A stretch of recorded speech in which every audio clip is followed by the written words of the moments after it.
Hello friends. इससे पहले की वीडियो में हमने बेस विद मॉड्यूलेशन पढ़ा था, इसे अर्ली इफेक्ट भी बोलते हैं। तो आइए आज हम जो स्टार्ट पढ़ेंगे वो हम पढ़ेंगे रीजन ऑफ ऑपरेशन। बीजेटी के कौन कौन से रीजन होते हैं जिसमें वो ऑपरेट करता है। तो एक बार हम डिस्कस कर चुके हैं कि इस कौन कौन से रीजन होते हैं, active, saturation, cut off, reverse active को बस हम बता चुके हैं, लेकिन हमने डिटेल में नहीं बताया था। तो आज थोड़ा उसे डिटेल में एनालाइज करते हैं, समझते हैं कि एक्चुअली हो क्या रहा है, चीज़ें कैसे हो रही हैं, क्वेश्चन कैसे सॉल्व होंगे इससे।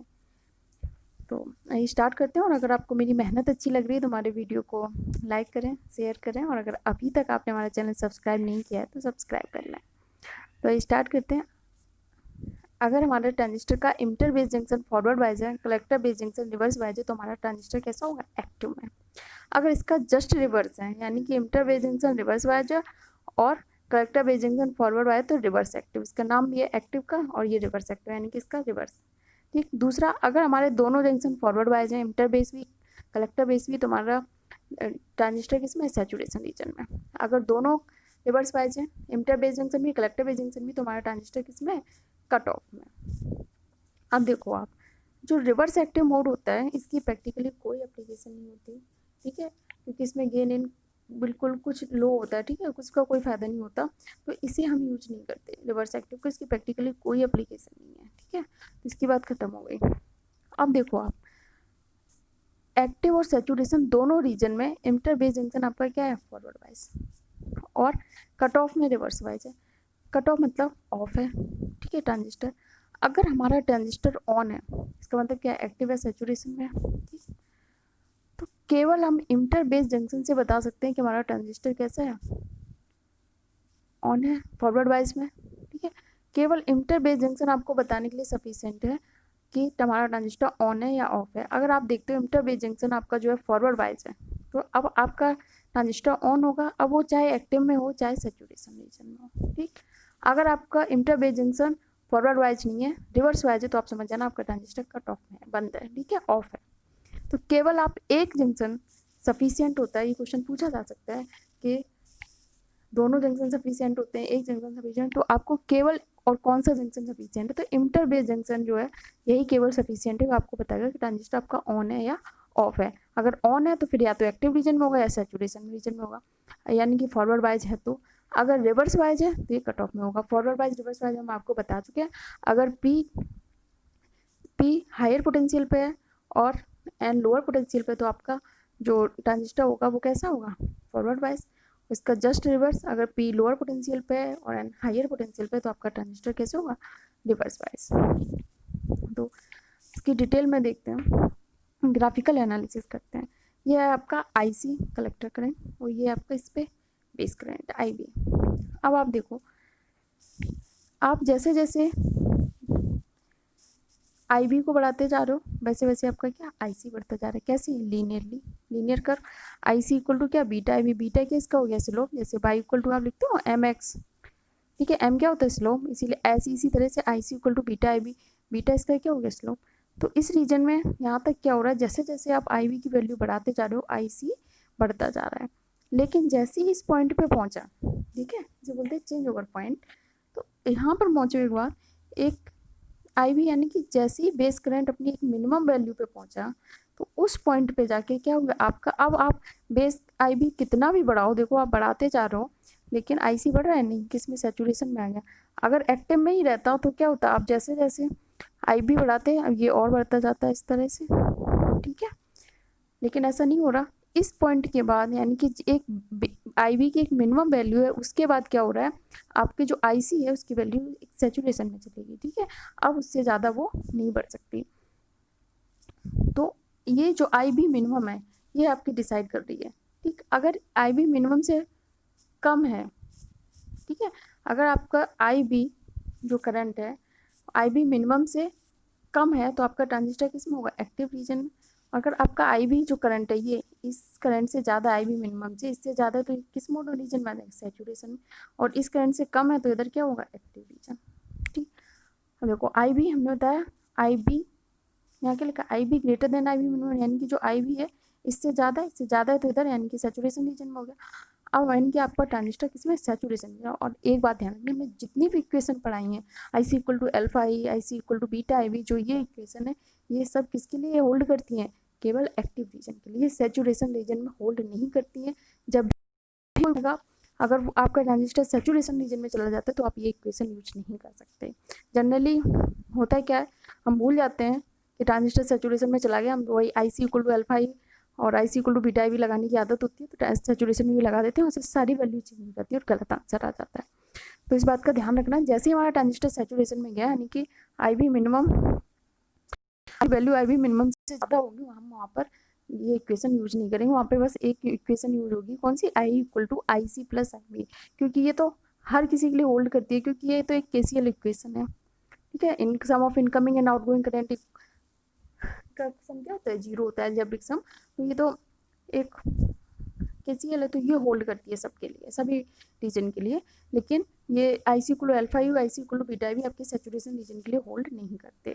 अब अगर देखो एक पॉइंट, देखो ये वाला पॉइंट आपका, ये क्या है, ये जो पॉइंट है, ठीक है, इस पे क्या है, एक्टिव से सैचुरेशन में जा रहा है, ठीक है।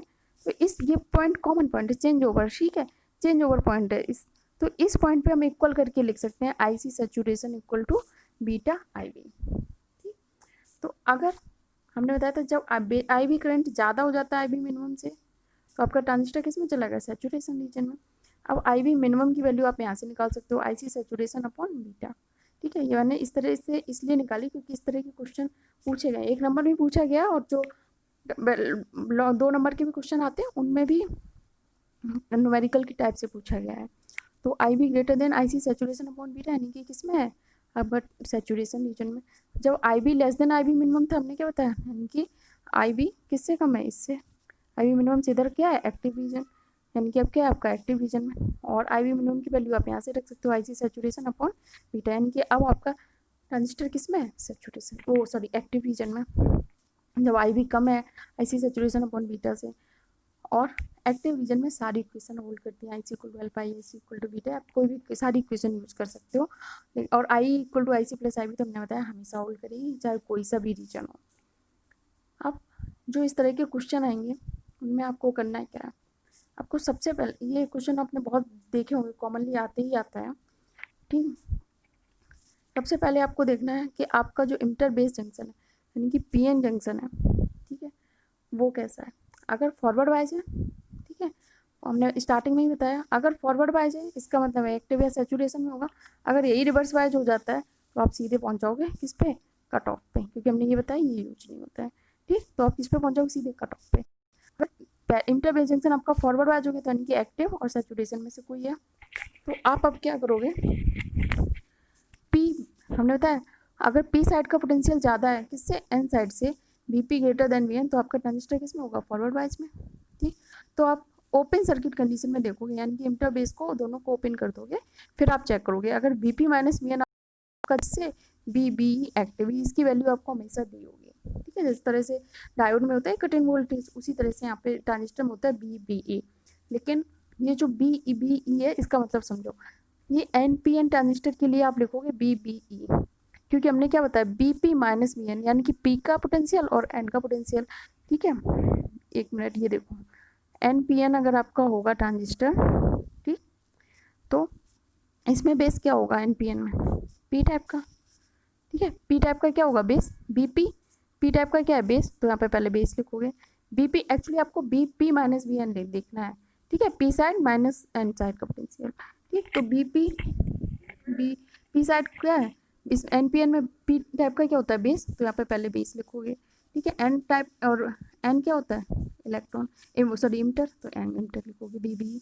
लेकिन अब जब आप P N P transistor use करोगे, ठीक है, ये देखो जब आप P N P transistor use करोगे तो इसमें बेस कैसा होगा, एन टाइप का, पी इसमें क्या होगा इमिटर, ठीक है। तो इसमें बी बी की जगह आप क्या लिखोगे, वी ई बी, ठीक है। बस इतना चेंज है, हम ये एन पी एन ट्रांजिस्टर का मान के कर रहे हैं, ठीक। अगर आप पी एन पी ट्रांजिस्टर है तो कुछ नहीं होगा, बस इतना फर्क आएगा, ये एक जनरल है B P minus V N ही होता है, ओपन सर्किट कंडीशन में इंटर बेस दोनों को ओपन सर्किट कर दोगे, फिर आप यहाँ का वोल्टेज देखोगे B P minus V N, किससे ग्रेटर देन हो, बी बी एक्टिव, VBE होगा अगर आपका NPN ट्रांजिस्टर है, अगर PNP ट्रांजिस्टर है तो क्या हो जाएगा VEB, बस इतना फर्क होगा और कुछ नहीं। अगर ये ज़्यादा आता है आपका VP minus VN greater than है VB एक्टिव से, यानी कि आपका ट्रांजिस्टर अब क्या है ऑन है, अब या तो ये एक्टिव में होगा सैचुरेशन रीजन में होगा। अब आप क्या करोगे, आप मान के चलोगे कि एक्टिव रीजन में। एक्टिव रीजन में क्यों मान के चलते हो, क्योंकि आप एक्टिव रीजन में सारी इक्वेशन लिख सकते हो, हमने बताया इज इक्वल टू बीटा आई, सारी इक्वेशन एक्टिव रीजन के लिए होल्ड करती हैं। ठीक, तो आपको जैसी आपने देखा ये ज़्यादा है, यानी कि अब या तो एक्टिव में या सैचुरेशन में है। ठीक, ट्रांजिस्टर ऑन है, इसका मतलब एक्टिव है सैचुरेशन। आपने एक्टिव मान लिया, आपने IC IB IE और VC आप कैलकुलेट करोगे। जब आप VC कैलकुलेट करोगे तो VC की मान लो कोई वैल्यू आती है, मान लो x है। ठीक है, अब अगर ये x मान लो 0.2 वोल्ट से ज़्यादा आती है, 0.2 वोल्ट से ज़्यादा आती है, तो आप मानोगे कि आपका ट्रांजिस्टर कैसा है, सही है। आपने जो भी कैलकुलेशन की वो सही है, यानी कि आपका ट्रांजिस्टर एक्टिव रीजन में ही है। आपने एक्टिव रीजन मान के चले थे, यानी कि एक्टिव रीजन में ही है। अगर आपकी VC की वैल्यू 0.2 वोल्ट से कम आ गई, इसका मतलब क्या है कि हमारा ट्रांजिस्टर किस में है, सैचुरेशन रीजन में। अब आपको जो एक्टिव रीजन माना था वो आपने गलत हो गया। अब आपका ट्रांजिस्टर किस में चला गया, सैचुरेशन में। और सैचुरेशन में आपको IC equal to beta I IC equal to alpha की यूज नहीं करनी है, इस बात का ध्यान रखना है। सैचुरेशन में क्या हो जाएगा, IC equal to beta I valid नहीं होगा। सैचुरेशन में हमने बताया कौन सी इक्वेशन होल्ड करती है, I equal to IC plus IB, ये आप यूज कर सकते हो। तो ये प्रोसेस आपको समझ में आ गई होगी। इस पर हम लोग एक दो न्यूमेरिकल भी डिस्कस कर लेंगे, जिससे और ज़्यादा क्लियर अंडरस्टैंडिंग हो जाएगी। तो नेक्स्ट वीडियो में कुछ क्वेश्चन भी डिस्कस कर लेंगे इससे रिलेटेड। तो ये आपको समझ में आ गया। आपको करना क्या है, बस सबसे पहले देखना है कि इंटर बेस जंक्शन को चेक करना है कि अगर वो फॉरवर्ड वाइज है तो आपका एक्टिव या सैचुरेशन में होगा। ठीक, और अगर रिवर्स वाइज है इसका मतलब कट ऑफ में है। ठीक, तो वहाँ बात खत्म हो जाती है। अगर कट ऑफ में है तो आप सीधे कट ऑफ कर दोगे, अगर फॉरवर्ड वाइज नहीं है इंटर बेस जंक्शन।